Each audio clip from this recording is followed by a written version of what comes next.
Hello and welcome back to Genesis Designs and Modelcraft, and welcome back to more modelling for beginners with the Airfix P-51 Mustang. And remember Meng? I'm sure you do. I introduced you to the Meng Mustang at the beginning of this build and my build of this aircraft, which is of course Short Fuse Sally.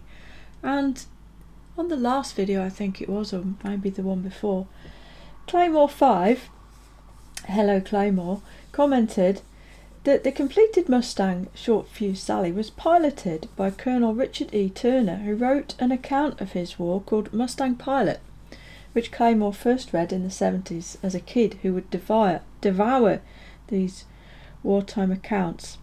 And I can sympathise with that because I did too. So I went on Amazon, searched for Mustang Pilot, and I managed to get myself a copy. Here it is. It's an old school small book. It was £7 or £8 I think delivered. It wasn't terribly expensive. And this one, you gotta love old books, haven't you? New English Library.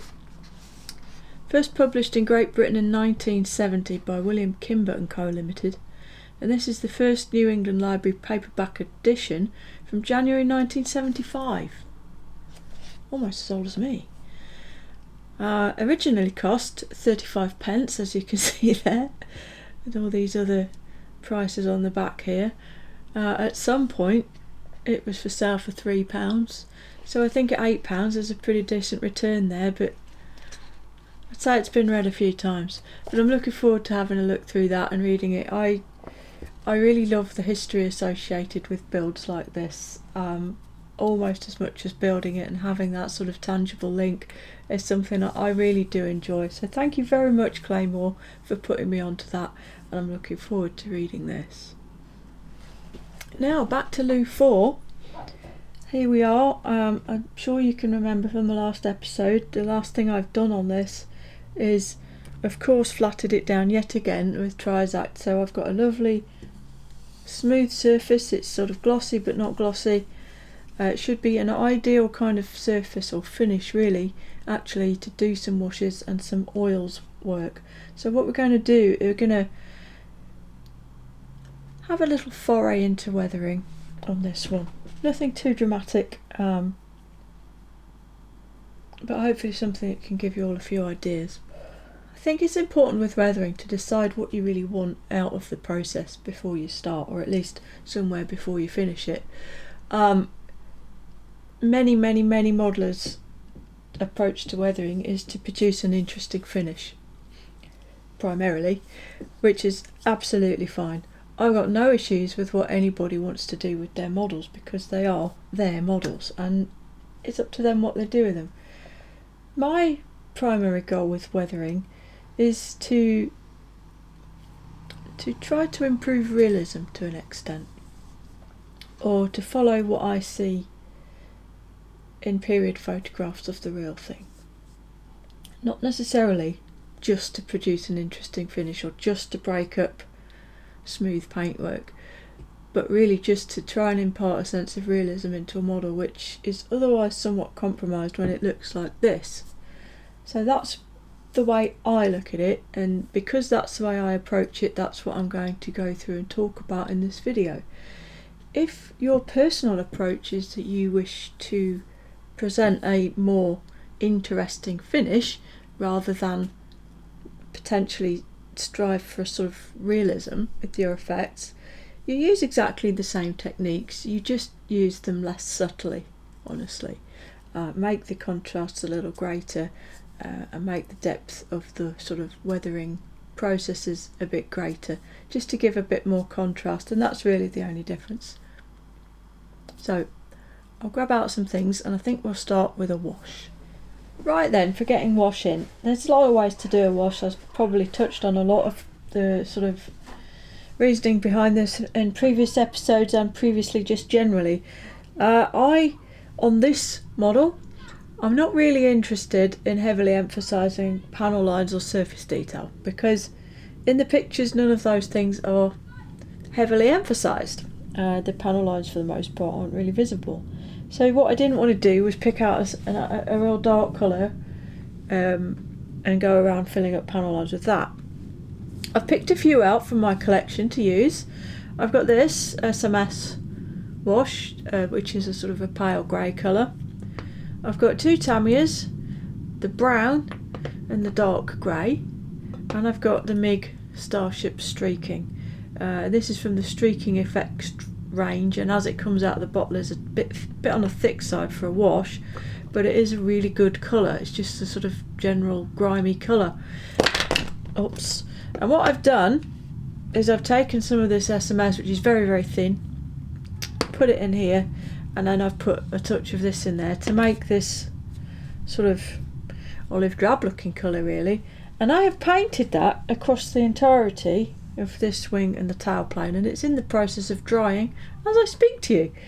Hopefully you can see it, and it already has the appearance of emphasising the panel lines a little bit, but that's because it's still quite damp in those areas. But for the most part, the colour of this wash is actually slightly paler than the colour of the paint, which is fine. And when it's dry enough, I'll start pulling that off and show you what I'm trying to do with it. And what I'm really trying to do, more than emphasising panel lines as such, is to just sort of get some sort of impressions of texture and of mess and patina sort of thing, rather than a sort of strictly I must emphasise panel lines sort of approach. On the bottom, I've started on this wing, and it seems more obvious to my eyes than it does on the screen on the camera, but I've started working around here, and this is the cumulative effect of 2 applications of this enamel wash. And what I'm trying to do here is darken particularly this central ID stripe to the point where there's minimal contrast, which, as I say to the naked eye, it is getting there. And I've started around here too. And the key thing to remember with anything like this, especially if you're using it to provide this depth and graduation and what have you, is you don't need to do it in one go. With a panel line wash even, you don't necessarily need to do it in one go. I had already done some work on these panel lines around the nose, but you can see I have added more wash in there because I wasn't satisfied that the depth of the colour difference was what I wanted. Or sometimes you get a little bit of separation of the wash, so you get a sort of almost like a dotted line effect, which doesn't look great. So I've put some more in. Weathering should never be regarded as a single step process, because if you think about it logically, dirt, patina, fading, just general filth and wear and tear, it doesn't happen in one go. It happens over a period of time, and it builds up, and it's cumulative. And I think if you approach your weathering in a similar manner, you may find you might have more convincing results. But as I say, it is entirely dependent on what the individual modeller is actually looking for from this phase of their build. So I will just zoom this in a touch. Now you can see I've got a palette here, and I've decanted my wash into the palette. That is by far the best way to use it, and it also removes the risk of tipping a full container of wash anywhere. In this well here, I have some enamel thinners. Mine's out of this is not Humbrol enamel thinners anymore. This is a hellish mixture of all sorts of bits and pieces of enamel thinners that I've found and I've had over time. And nobody needs to worry about going out and creating their own concoctions. All of the manufacturers that supply these washes also supply suitable thinners for the purposes of removing them and blending them. That some are odourless, some are not. But regardless of the level of smell, what they're there for is to help you remove your excess wash once it's been applied to a model. So this is sort of dry-ish. I can just about start to blend it with just my finger. It's not quite dry enough yet. You need it to be quite dry because this surface is so smooth and glossy. It does need to be quite dry before you start to bring it off. Otherwise you'll find the wash just comes off really easily, and it doesn't really make a patchy finish, which is what I want it to do on this occasion. If your finish is less glossy, basically the less glossy a finish is, the quicker you need to work on taking this wash back off again. It's perfectly applicable, valid and normal to put this wash on a matte finish. You just have to know that you need to be working on taking it off almost straight away, because if you don't, you'll get staining that you can't remove. I'm doing it over a glossy finish because it's safer, and when you're starting out with the processes, it's best to play it a little bit safe rather than risk ruining your finish. So here I've got a couple of brushes. I've got a fine one for detail, a couple of bigger ones. It doesn't really matter what size the brush actually is. What matters is that you can bring it to some sort of a point when you want to do the detail work. And you want to get your brush, put the clean thinners on it, and then pretend you're going to dry brush the model with thinners in effect. Take most of that thinners back out of the brush. And hopefully this is going to be somewhat visible. I know the colours are a bit dark. And basically with a very, very light touch, I'm just going to blend this dirty colour I've glooped all over my wing. I'm just going to blend it. So quite a lot of it is going to remain, but the hope is that what's left will be relatively random. So there'll be spots that are messier and spots that are less messy and what have you. And because of that, you need to pay attention to the direction you're blending in. It's not really very clever to blend it that way, because that would look quite unnatural. This sort of circular and stabbing motion I'm using almost is what I find works quite well for blending purposes. And then with a very, very light touch, you can just feather light touch, just blend across the whole thing. And I'm just going to work my way down the wing doing this.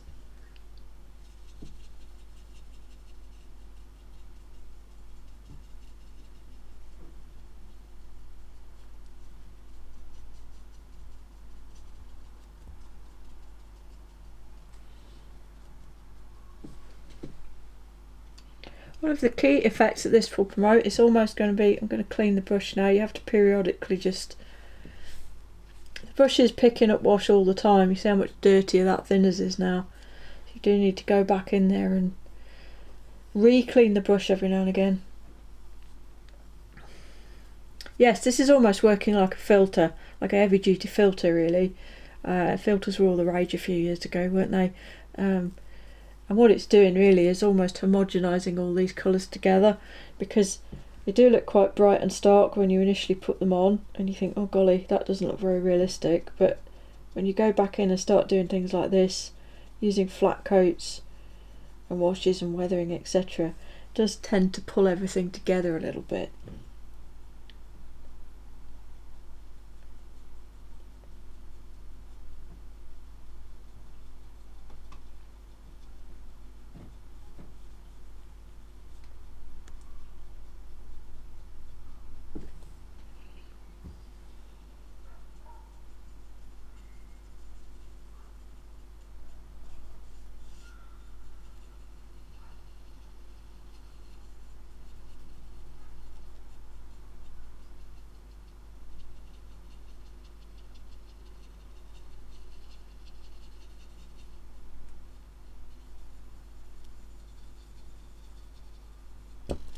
So no, this isn't your typical average pin wash, but I have shown you that on the internal parts, so I don't feel bad about that.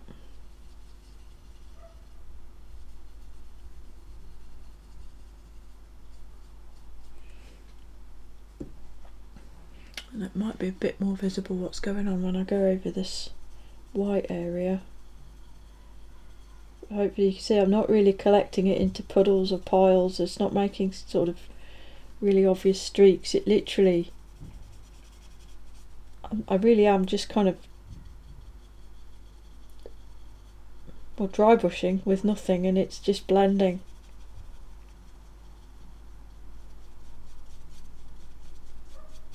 Clearly the choice of the colour of your wash is quite important if you're going to use it this way. It would look kind of bad if I used a bright green or something to do this.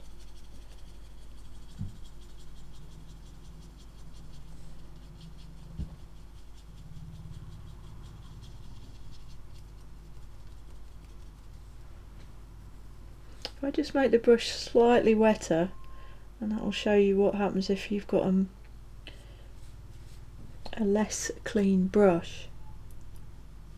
Sorry, you can see how it does actually really pick that wash up, and you can make streaks like this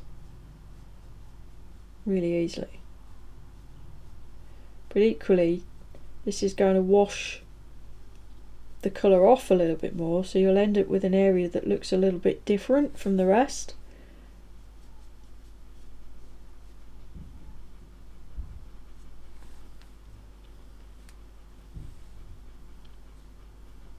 To wait for that thinners to dry off before I go back over that now.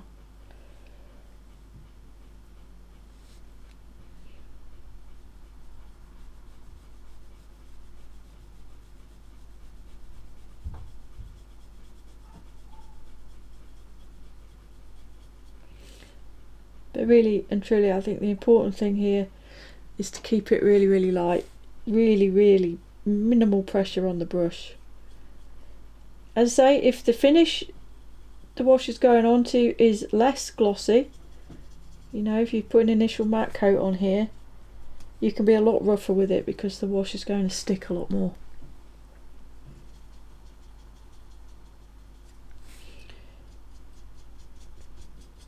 But the safety factor of this glossy finish is that if after I've done all this and it dries I think it looks terrible, I've a reasonably high percentage chance of being able to remove it completely using a cotton bud and a bit of this enamel based thinners that's not going to damage my decals or my paint finish. Whereas with a matte finish you've got almost no chance of rescuing it if you get it wrong. You'll end up repainting things. So there we go, that's the sort of thing I'm looking to do. That's it all blended out.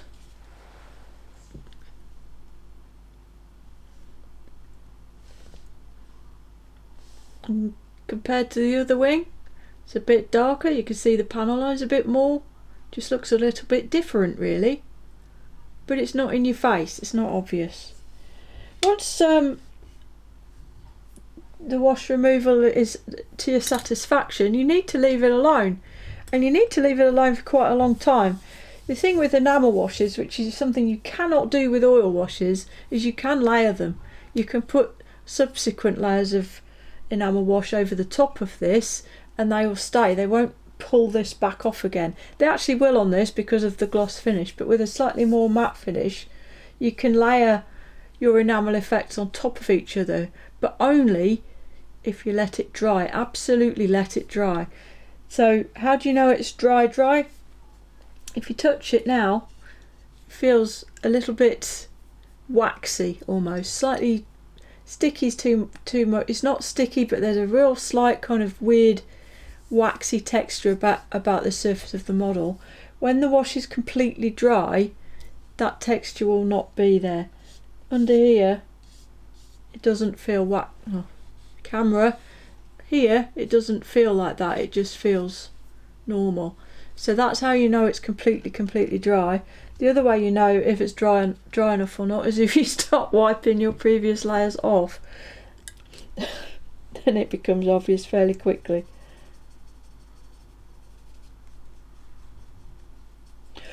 So that's that. If you're just using it to highlight panel lines like I am over here, again, this is quite a glossy finish, so one of the easiest ways to remove the excess is actually with a cotton bud. As long as the panel lines are relatively well defined, a cotton bud will do just fine. If you have very shallow panel lines, you're going to pull the wash back out again. Same deal though, put a bit of the clean thinners on the cotton bud, dry it off, and then you can just get under the camera and just tickle that excess wash off. Generally best if you go across the panel lines rather than along them to promote not removing all the wash that you want to stay in there. But You see, it's easy, it's quick, it does the trick.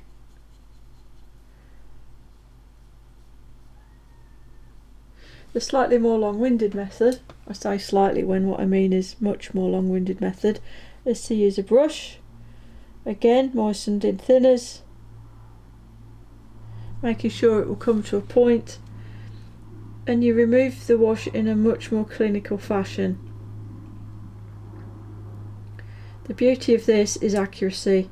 You can put the wash exactly where you want it at all times, and it's also very easy doing it this way to allow a little bit of the creation of a little bit of staining over and above actually just highlighting the panel line itself. And you see how the brush is gathering that wash and making it into a line underneath the panel line. This is why you can use this method, or this is why this method is preferable if your panel lines are a little indistinct, because you can almost manually highlight them this way, and you don't end up with that thing where you've got wash in some of the panel line and not in other parts, and it just looks nasty.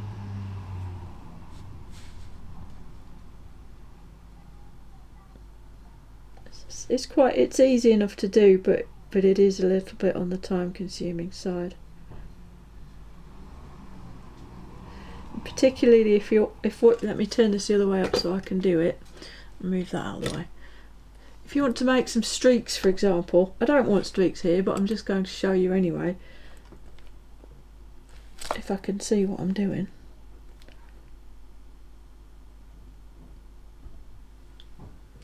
Right, so looking just above where Athleen's written, I'm gathering the wash in my brush. Just pull it away like that.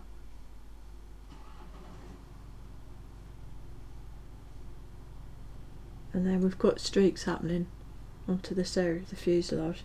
It's dead easy to do, and it can look so natural. It's lovely and subtle. A little bit of streaking here is you know, it's pretty relevant, to be fair.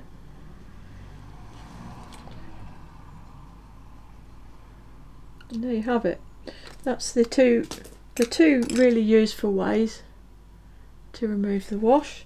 I'm going to carry on. It is time consuming to do all of this to get it where I want it. It's going to take probably 3 or 4 sessions, and I need to leave it to dry properly in between, so overnight really as a minimum. So you know, it does take a while to build all of this up. Once all that's done and it's dry again, I'll have a look at doing a few touches with some oils as well and show you the process there. But it's essentially the same process, just using oils instead of the enamel wash. Well, you join me again, and I'm happy now that I have this initial layer of wash complete to my satisfaction. I have simply repeated what was already shown across the rest of it, and when I tilt it in a light you can kind of see the patterns where the wash is. That will disappear when we put the flat coat on, which we're going to do it in a minute. And it's just lent a sort of slightly dirty, grimy appearance here and there. A little bit of highlighting of some of the panel lines and things like that, which is all I wanted it to do. Quite happy with that. It's also toned down the decals a touch, so they do still look quite bright on the small screen that I can see when I do this. But with my eyes, there's just a slight tinge of muckiness on them. It's not excessive, but it just tones them and blends them in a little bit to the rest of the finish. So they don't look quite so bright. The multicoloured P-51 Mustang is starting to get kicked into shape here. Underneath, the middle stripe is much dirtier than the others, as per my reference image of the underside. It isn't finished yet, but this is as far as I'm going to go with the washes for right now. And I have used the wash across the entire model and then cleaned it off across the entire model. So the whole thing has just been tinted and dirtied back just a touch everywhere. The only place I've really made an effort to pick out the panel lines properly is around the cowling, for obvious reasons. So that's it. That's as far as we're going with the wash for now on that. The next job is to put some flat coat on the thing. Now my flat coat of choice is, and has been for a while, the VMS. I tend to use the satin rather than the matte. I do have the matte. It has the orange oval instead of the yellow. The matte is aggressively matte. If you're one of these people who likes a super dull finish, then by all means go for that. I do not. So I use the satin, and despite the name, it's not like any satin you've used before. It's basically still matte. Now, if you're familiar with this stuff, you might be thinking this is moving around in the jar pretty well and not making into this nightmare of bubbles like it normally does when you shake it up, like this one here. And that's because I've invested in some thinners. So I do recommend this varnish. It is brilliant, without a doubt. It doesn't make a huge difference to the colour. It doesn't shift the colours or fade everything off horribly like almost every other matte varnish I've ever used. You can even use it over black and not really worry about it ruining your colours. So it's a firm favourite. But what I don't like about it, and never have, is the viscosity of it. It's very, very thick as it comes, to the point where my 0.5 needle revolution really struggles to get it on. And the problem with it is that you have to lash it on. You can't just mist it on in a dusty coat. It doesn't work properly when you do that. It needs a full wet coat for best effect, basically. So yeah, I tinkered around with some thinners. I tried IPA, I tried Tamiya acrylic thinners, which actually works quite well in other flat coats that I've tried to use in the past. And they do thin it down, but they affect the properties of it quite badly. So fast forward to a month or two ago, and my good friend Matt's modelling den, Matt, was down at the Scale Model Shed down south of here, and he popped a little message in our modelling group and said, anybody need anything, I'm at the model shop. And I said, and I know they sell VMS, so I said, you grab me some thinners please. So here it is. They do a couple of different sizes. They do a smaller bottle than this, and they also do it in a sort of an unthinned form. Yeah, unthinned thinners. I know. They offer it in this kind of reducible format, so you pay for thinners, and then you add, I think it says you're supposed to add demineralised water to end up with this. I thought for the purposes of testing it out to see if it works, I'm gonna buy it already made.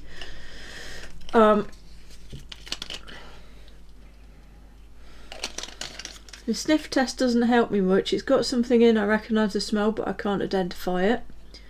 But what I can confirm is that it works. You can thin this stuff down to the point where it will come through the airbrush nicely, and it still has its relevant properties. So I will recommend, if you're a fan of this varnish but struggling to get it to lay down, to spray through your airbrush nicely, then do grab some thinners and try it like that. It does work for me. I won't show the spraying process because it will make lots of noise and lots of overspray, but suffice to say, it needs to be put on. Doesn't need a heavy coat, it needs a wet coat, and remember there is a difference between the two. And as horrible as it will look while it's wet, because it's water based, it tends to look really thick when it's wet. It will settle down, shrink back and dry off to a beautiful, smooth, shiny matte finish. Okay, so don't worry, just trust the process on that one, and bear in mind also that it does need longer to dry than probably most acrylic varnishes do. So once it's on there, leave it alone, probably overnight to be safe, and obviously try not to handle it too much in the meantime. Alright pony fans, flat coat is on and it's already looking more warlike, isn't it? Suddenly all those disparate colours and all that weirdness is starting to pull together and look like something a little bit more plausible, don't you think? Another nice point with thinning the VMS as much as I did for that session I just had there, is you can be quite choosy about how much you put on. When I've used it before at its full viscosity, it pretty much blanks everything out and is dead flat from the get-go. With it thinned down as much as that, which, oh gosh, I can't remember how much it's thinned down by. It's probably about 50-50, but please experiment. You need to put a couple of coats on to get the flat finish, which gives you the freedom to vary your finish a little bit across the model. As you can see, the nose is still shiny. I didn't actually put any matte on that at all. But I didn't mask it, I just didn't spray next to it. Likewise underneath, you can see there's still a decent bit of sheen on those wingtips.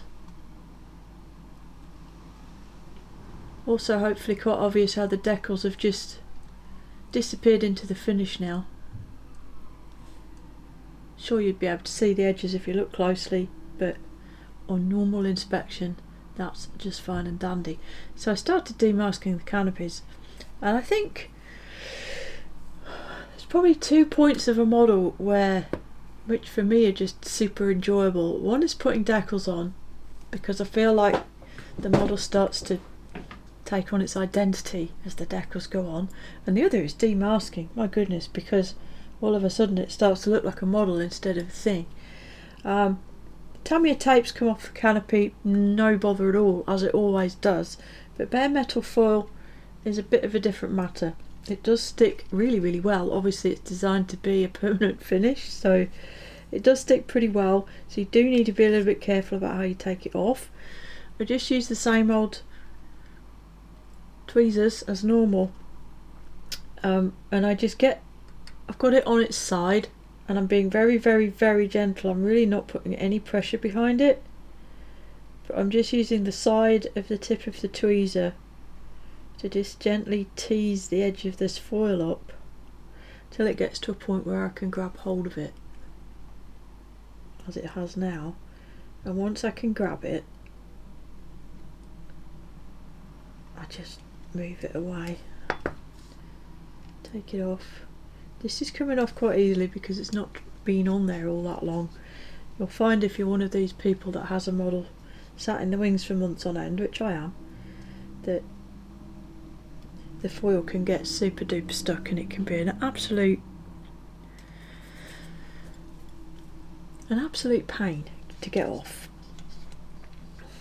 Note also that it's left sticky residue. It always does that, and again that tends to be worse if it's been on there for a bit longer. Let's do the same again at the front here. It is awkward to find an edge sometimes, I'll give you that.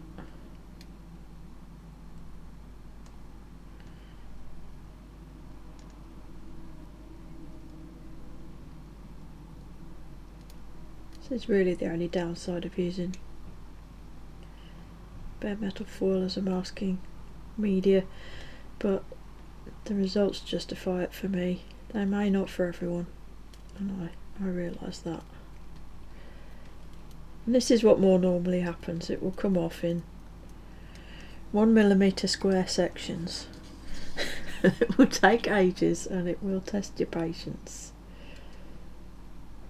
Let's say, just use those pointy tweezers, just carefully. Use the side of the point. Just tease it back.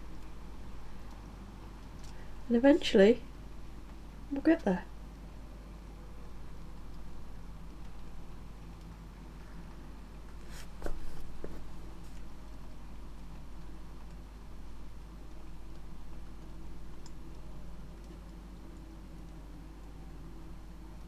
Come on.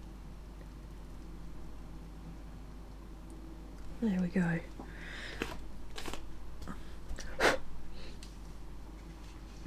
I'll be back later when I've done the other two.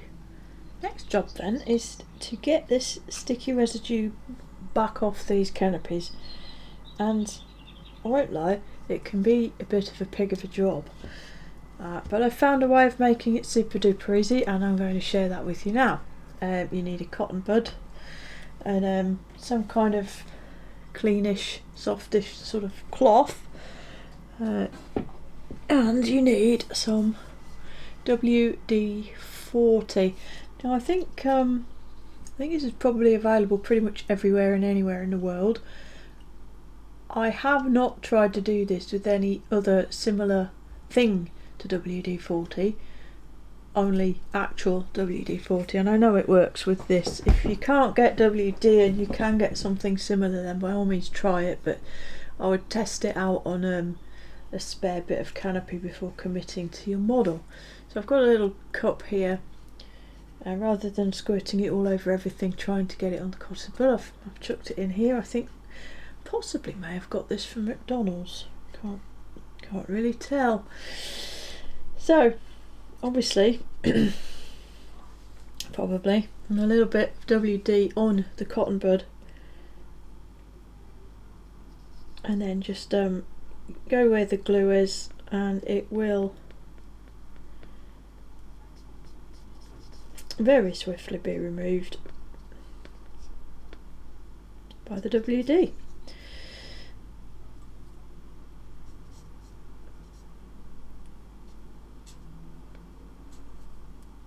Just like that. And to finish off, just get that clean cloth and buff it.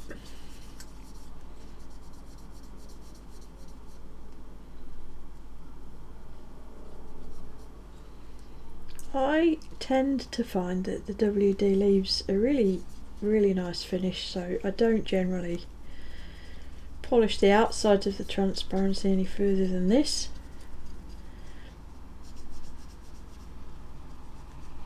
But the inside is a different matter. Now you can use WD, of course, just the same on the inside as we just have on the outside. I'm going to show you the another method of making the insides good. So this Canopy looks pretty decent, but I can see a very slight bit of overspray in there. Really isn't much, but it's definitely there. So I've got another cotton bud, and here I have some wax. This is the Brazilian wax, and it's from zeropaints.com, as you can see. It's pure carnauba wax, although that does say carnauba and it does have a hint of coconut oil. So, you know, any pure carnauba wax is going to do. You don't have to rush out and buy this specific one. I'm going to put a bit of that on my cotton bud and apply it on the inside of this Canopy. Being pure carnauba wax, it's very unlikely to damage anything, and the problem with using, you know, some Maguires or some Auto Glim or something is they have all kinds of additives in them, some of which could easily actually craze this plastic, so do be careful.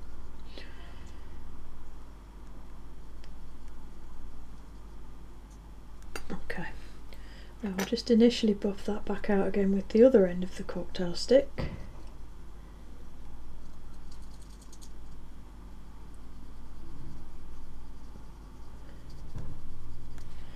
And then I'll give it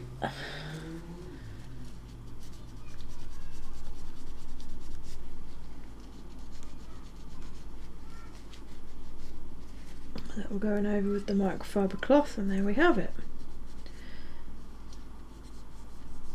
And Canopy with no overspray and no goo.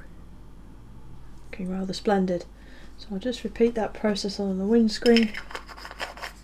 Bring the camera down and then probably work out of shot. You know the drill.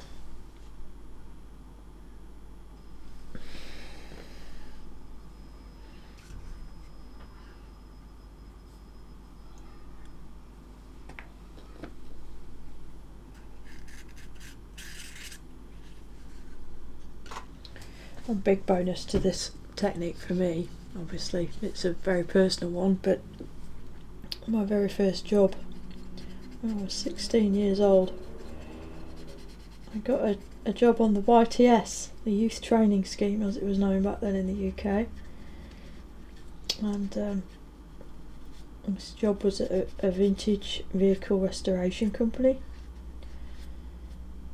and the first car I ever worked on was a BMW 328.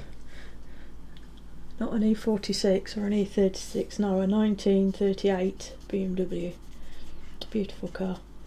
And I was taking the front wings off it, which were massive. It went most of the way down the side of the car.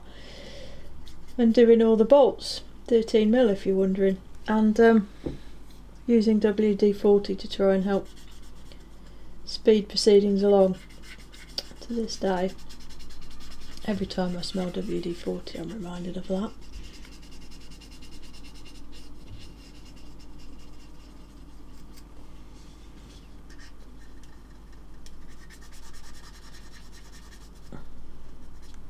Now another side effect of WD, I don't know if you can see very well. I'm just going to rub it on this black area. On my photographs, the glare shield area, the black part, is quite glossy. But obviously the matte coat has dulled it down some. And I have found that WD-40, when applied like this, somehow kind of enriches the matte varnish a little bit and will leave it looking a little silkier. It's a nice little hint. It's a nice little cheat, if you like, a tip for livening up very dull surfaces if you need to. There we go. No more glue. And I'll just buff that off with the cloth.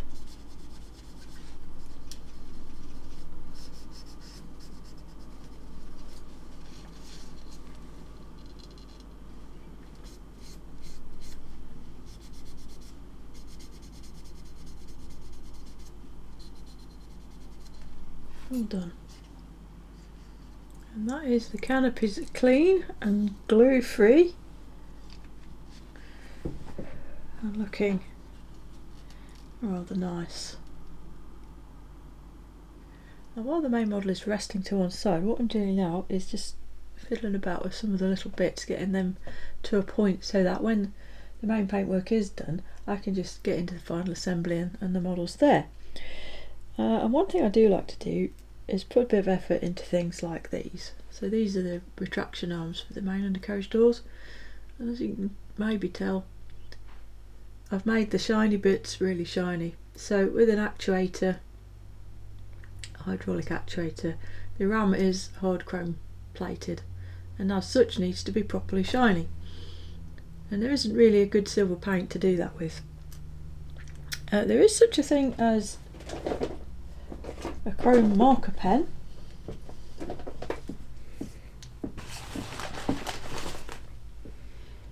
and these are two examples of those. This is a Molotow, got this off Amazon, and this is the AK. They both have quite sensible little nibs on them, and you can do quite fine areas and you can get an idea of the sort of shine these have on them, and they are very, very good actually for touching in little bits like that. But in both cases I have found that the paint inside has sort of somehow biodegraded so that they no longer produce a beautiful shiny chrome finish, such that this one's already gone in the bin and this one probably won't be far behind it. So I think I'm going to dip out of buying any more of those. So I went back to the old faithful on this one, and I've used bare metal foil. This is the packaging for bare metal foil and this is what I'm using, and yes, I know it does say matte aluminium on there, but it's plenty shiny enough. The same is true on your main undercarriage legs, the oleo in there, again hard chrome plated and should be shiny, and I've got a nice picture here to show what I'm getting at. If you look at that main undercarriage leg, you can clearly see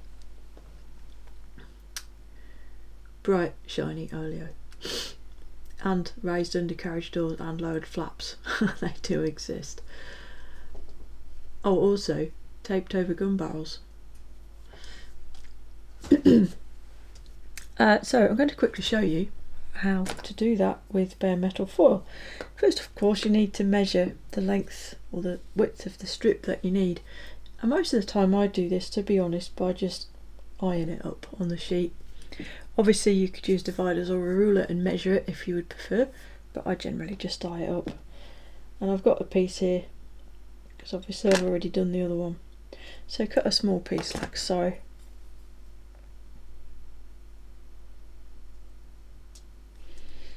and grab it up with your tweezers. And I'm not going to lie, this is a bit fiddly, and I hope this piece is long enough. So you need to get it into position. It's not the stickiest stuff in the world, so it will tend to just kind of flap about and pretend it's not interested. You have to be persistent. Try and line it up, and once it's starting to get somewhere near being in position, start to just carefully burnish it down. As you can see, I'm using a cocktail stick, and I have used a sponge sander just to smooth out the end, so I'm not too likely to catch and gag the foil. And just, am I still in shot? I am. Wowzers. Just gradually rub around and encourage the foil to play along.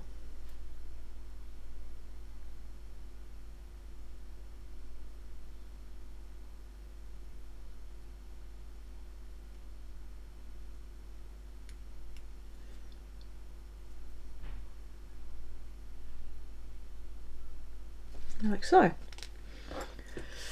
To enhance the shine, if you want to, you can use the back of your metal tweezer, and that will just kind of really smooth the surface out and make it shine up just like a chrome surface. I realise I probably made that look quite easy, but truthfully it's not that hard. And there you go, a lovely authentic looking hard chrome oleo. And then I tend to enhance that further with a deliberately dark wash. This is a bit of the Tamiya enamel black.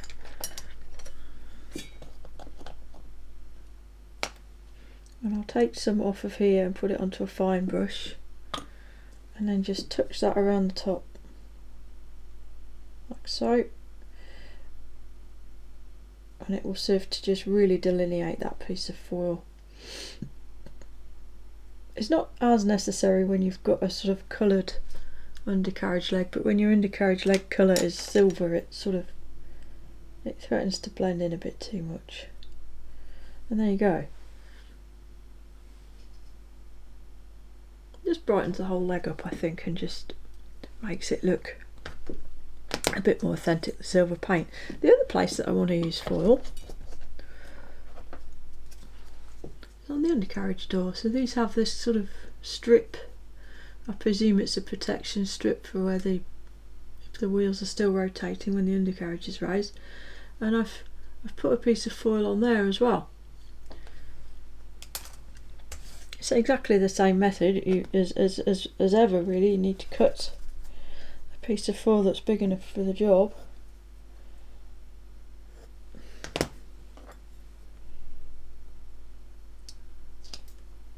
Well done.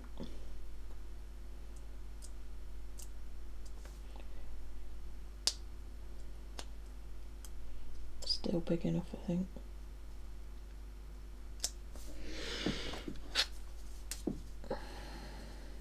And as usual, just pop that into position over the part you want to cover, like so. Cotton bud it down initially, and you can straight away start to see the detail. This is exactly the same as when we used the foil on the windows, on the canopies. And again, switch to the cocktail stick and burnish it down.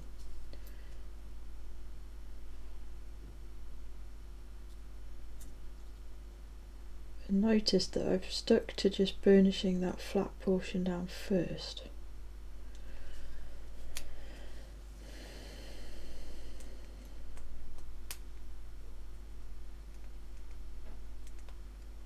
There we go.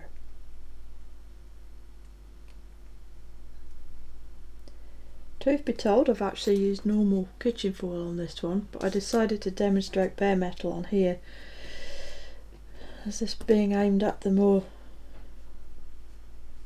at the entry level or intermediate level modeller. You may not have all the glues and things for real foiling, and you probably might have bought bare metal to do canopies, so it's not quite as forgiving in my experience as actual kitchen foil, mainly because it's so thin.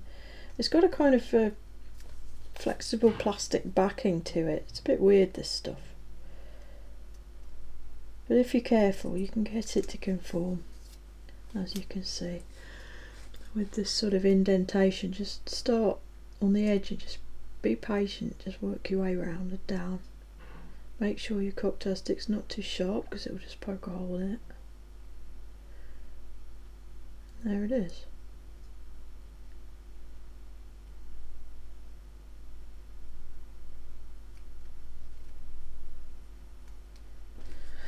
And then, just like with the Canopy, you can use the detail that you can now see of the edge of this metal strip.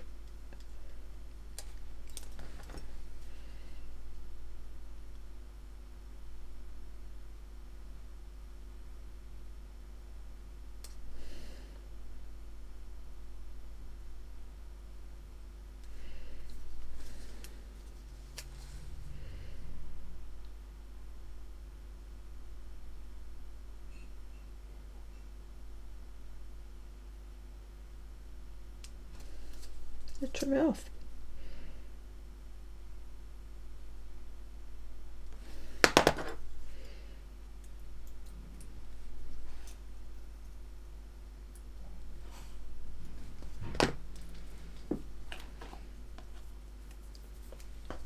There you go, it's quick, it's easy. It's probably quicker than masking and painting actually. And you've got a nice metal finish panel in the undercarriage door. Back on the main model then, and I think possibly I said at some point something about using some oils maybe, but honestly I'm quite happy with the way this looks already, so I don't really want to complicate the issue by mucking about with oils as well, so I'm not going to. And here it is. This is how it is looking now. It's nice and dry. You'll note there's a fair sheen on it. That's actually deliberate because, as I said, the photographs that I have, the whole thing is relatively, I won't say glossy, but there's definitely more than a little bit of a sheen on a lot of it. I'll show you the picture again and hopefully you can see what I'm talking about. That's very definitely not a super flat finish just here.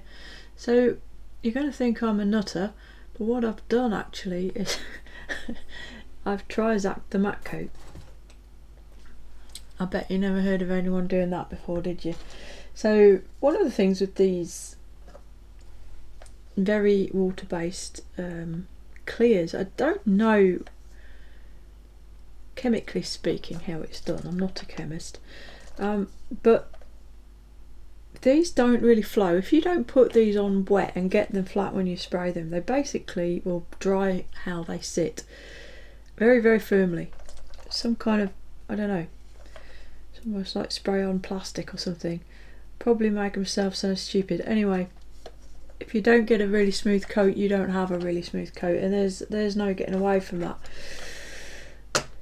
And you can save it with Trizact. I did have a fairly smooth coat, to be fair, but I could see a bit of texture there that I didn't really like, and it was a bit flatter than I wanted, so all I did was literally hit it with the Trizact and it smoothed it off. It's still matte, absolutely definitely still matte, but there is a bit of a sheen when you look at it. I haven't done this bit, I've left this as was.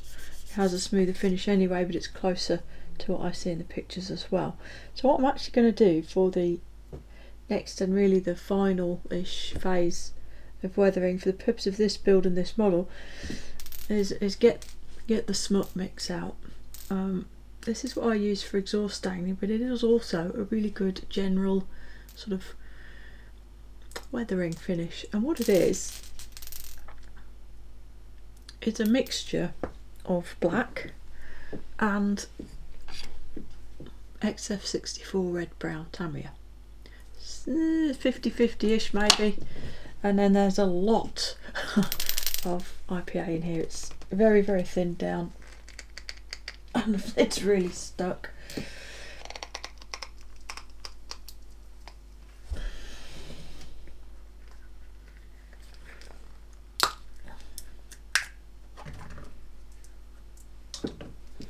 There we go, silicone jar openers for the win. very, very thin. Probably can't see it.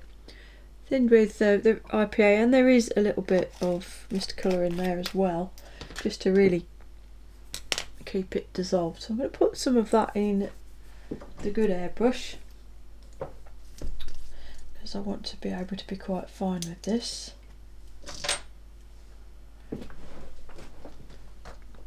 And essentially you can use this dirt coat, I've got the pressure turned down pretty much, and you can use this to, and you can do it quite specifically as well, to introduce a sort of a dirty look or a darkening of the finish wherever you want.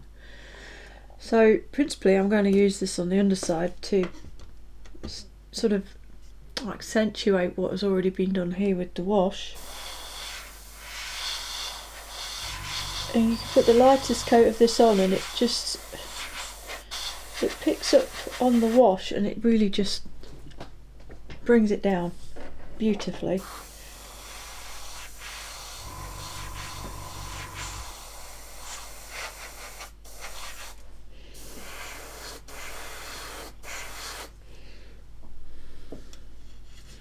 Darkens it up almost instantly, but not to the point where it just looks terrible. And essentially just keep working away.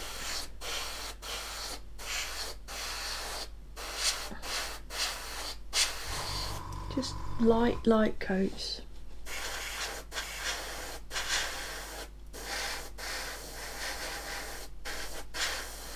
It's possible that you can't even really see it on the video going on, but it is. Just work around the model and just darken up, provide some little hints of a bit of dirtiness here and there.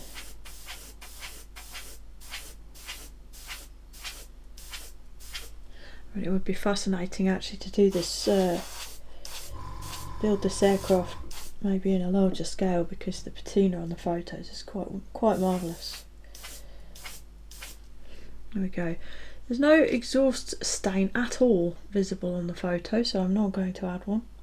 But of course that is a matter of personal preference.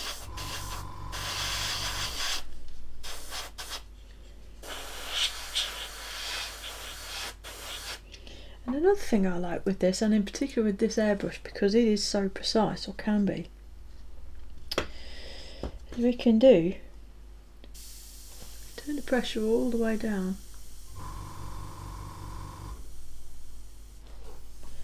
until what comes out is just a load of dots, and you can put that on and it gives a nice impression of spattering from grass runways and such on the underside. It's a very, very easy way to impart that effect to the model, and far more precise than trying to do it by twanging a paintbrush.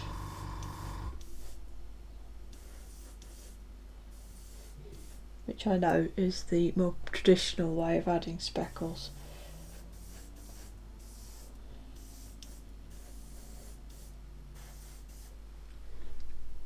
And essentially I'm just going to go around the model just slowly, carefully building up these effects to get this dirtiness into these invasion stripes and a few other areas, and then I'll be back.